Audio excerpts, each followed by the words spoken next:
Hoje pela manhã nós tivemos o colégio de líderes.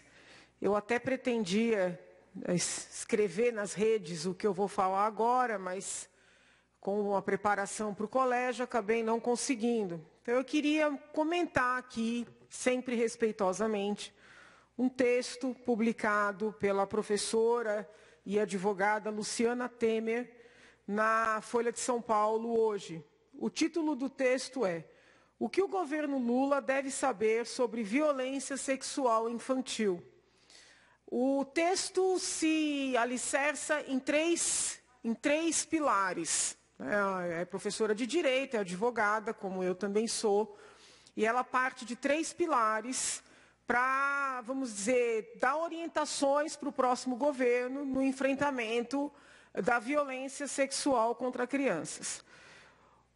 O último dos pilares que ela traz nesse artigo é realmente muito relevante, muito importante, e eu, na condição de advogada, vivenciei isso mais de uma vez, infelizmente, ao defender crianças vítimas de crimes sexuais. O que tem acontecido na prática, e neste ponto a autora tem razão. A criança conta para a mãe, conta para a avó, conta para a tia ou para um parente que sofreu algum tipo de abuso no seio familiar. Este parente que recebeu esse relato de confiança da criança procura as autoridades policiais, judiciais, Ministério Público. Um feito se instaura, seja um inquérito, seja um processo, ou seja, o Estado se movimenta para apurar aquela acusação. Algumas vezes não se conseguem provas do fato. E no direito penal, vigora o entendimento de que na falta de provas cabais se absolve, tá? E eu não estou questionando isso aqui, não estou pedindo para mudar essa máxima do direito penal. Entretanto, tem acontecido um raciocínio automático nos nossos tribunais que levam para a seguinte situação. A criança narrou o fato para um adulto. Esse adulto provocou a justiça. Não conseguiram provar o abuso. Houve absolvição no âmbito penal. Automaticamente se entende que aquele adulto que provocou a justiça mentiu ou induziu a criança a mentir, e este adulto pode vir a perder a guarda da criança. Tá? Então, este ponto do texto de Luciana Temer é muito relevante, porque isso tem acontecido. Está acontecendo uma confusão entre o resultado da apuração de um abuso sexual contra uma criança na esfera penal e a consequência em termos da guarda. Tá? Ocorre que os abusos sexuais contra crianças, sobretudo pequenas, nem sempre são constatáveis por meio de perícia. Então ocorre a absolvição, porque é feita a perícia no IML, mas por não ter tido, por exemplo, uma penetração, aquele abuso não é constatável. Aí muitas vezes ocorre uma absolvição. E alguns juízes, alguns promotores têm entendido que essa absolvição seria suficiente para tirar a guarda, por exemplo, da mãe que acusou o pai do possível abuso. Tá? Então, esta crítica que Luciana Temer faz, eu também faço, e falo não só como professora de direito, mas como advogada, que atuou em casos concretos em que, infelizmente, se debateu a possibilidade de uma alienação parental por meio de uma acusação, e eu tive que enfrentar essa discussão e sempre fiz o alerta para as autoridades e faço de que se nós começarmos a tirar a guarda de mães que têm coragem de levantar esse tema, porque eventualmente a culpa penal não ficou comprovada, nós só conseguiremos que estas mulheres não denunciem, que estas mulheres, essas crianças não denunciem. Então vamos fazer as devidas apurações. Se não houver provas suficientes para a condenação absolva-se, mas que não seja feita uma confusão entre o que é a discussão penal e o que é a consequência no âmbito da guarda sobre a criança. Ocorre que os outros 2 pontos levantados pela professora, a meu sentir, estão muito equivocados, mas muito equivocados mesmo. E eu quero tratar desses pontos. A professora não fala só desse desvio na aplicação da lei de alienação parental. Ela parte do pressuposto de que o ensino domiciliar seria ele próprio um fator colaborador para a prática de crimes sexuais contra crianças. E me parece que tem aqui um preconceito muito grande e uma injustiça muito grande. E ela também afirma que a previsão constante do Código Penal de que o aborto, no caso de gravidez decorrente de estupro, é tolerado, que isso seria um fator determinante para os estupros. Não tem a menor lógica. Então eu vou, senhor presidente, me inscrever novamente para poder detalhar essas críticas respeitosas que eu quero externar ao texto da professora Luciana Temer. Obrigada. Obrigada, presidente. Eu sigo aqui com a análise do texto da professora Luciana Temer, intitulado "O que o governo Lula deve saber sobre violência sexual infantil". Primeiro, eu queria deixar bem claro que eu respeito todo tipo de posicionamento sobre os mais diversos temas, do direito, da política.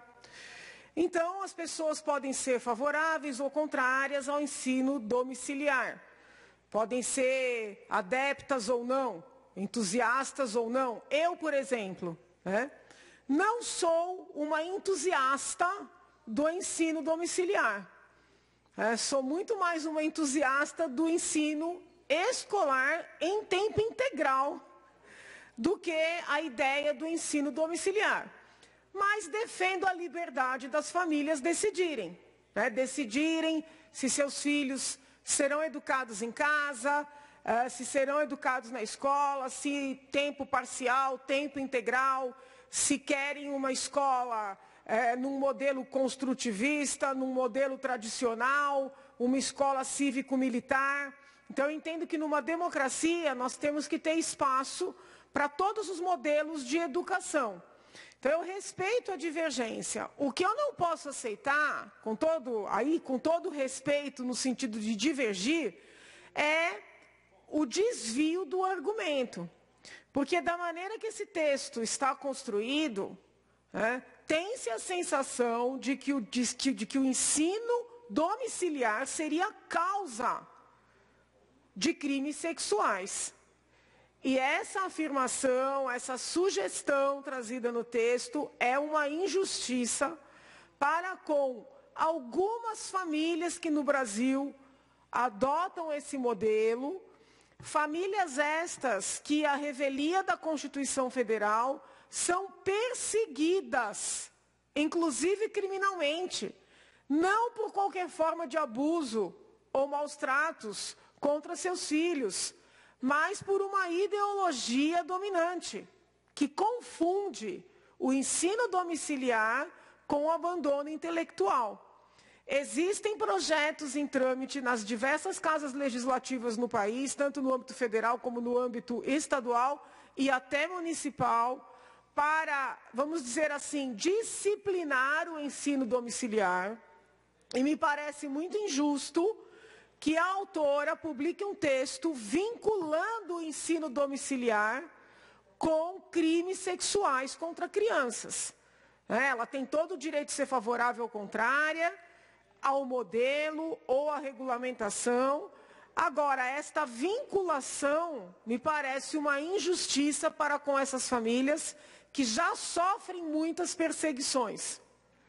Além disso, o texto afirma que a discussão sobre a possibilidade de interromper gestações decorrentes de estupro estaria diretamente relacionada com os crimes sexuais. Desculpa, Se uma mulher adulta ou adolescente, infelizmente, se uma criança sofre um estupro e engravida, a nossa legislação tolera a interrupção da gravidez. Isso está explícito no Código Penal desde sempre.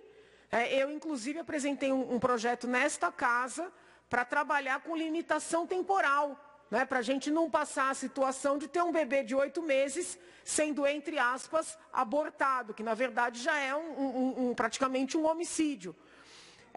Então a nossa legislação tolera. Só que esse aborto vem depois do estupro que gera gravidez. Da maneira como o texto é anunciado, é como se discutir esse aborto fosse uma causa dos estupros. Então, a gente tem que tomar um pouco de cuidado para não misturar, né, o que se pensa sobre cada tema. E esta semana, por exemplo, haverá no Congresso Nacional a votação do Estatuto do Nascituro. A pessoa pode ser favorável e pode ser contrária. Pode ser favorável a uma parte, contrária a outra parte. Inclusive, é meu caso, né? Agora, o que não se pode é pegar uma discussão, distorcer, com todo respeito à discussão, para estigmatizar. Então, assim, existem várias causas, né, de abusos sexuais de crianças, existem situações de risco. Obviamente, nenhum de nós quer, né, que esses crimes aconteçam. Todos queremos prevenir esse tipo de crime e punir severamente quando acontecem. Agora, o que não se pode é misturar opinião sobre os vários temas para estigmatizar grupos sociais. Até porque, vamos falar a verdade, o ensino domiciliar existe, mas ainda não está regulamentado. E os estupros, infelizmente, são vários. Então, como é que é essa relação? A possibilidade de interrupção da gravidez está no Código Penal desde sempre. E os estupros acontecem. Então, tem que tomar cuidado para não misturar os temas. Quer ser contra, quer ser a favor, tudo bem. Mas não vamos gerar conexão de causa e efeito onde não existe. Tá? E para fechar, senhor presidente, com relação ao Estatuto do Nascituro, é muito importante os grupos que estão acompanhando essa discussão perceberem que o texto original mudou. Tá? Nesse fim de semana, eu mesma estava me pautando num texto, que é o que está sendo publicado nas várias plataformas aí da imprensa, mas consegui conversar com o senador Girão, que pediu para a equipe dele levantar e ter certeza. O texto que vai ser votado na quarta-feira é outro. Este texto retira pontos que eu considerava importantes do texto original, como, por exemplo, criminalizar, levar o bebê à morte por negligência da equipe de saúde, tá? Que isso seria relevante, sobretudo diante da imposição do parto normal na rede pública. O texto original aumentava a pena de quem pratica aborto na gestante contra sua vontade, e infelizmente existe. Eu até nem acreditava que existia, mas fiz um levantamento jurisprudencial extenso, antes de ser deputada até, e encontrei casos concretos, a pessoa forçar um aborto numa mulher. Então tem que aumentar essa pena sim, e o relator na CCJ retirou essas previsões. Tá? Então, eu acho que é importante a população falar, seja favoravelmente ou contrariamente, diante do texto que efetivamente está tramitando. É isso, senhor presidente. Muito obrigado.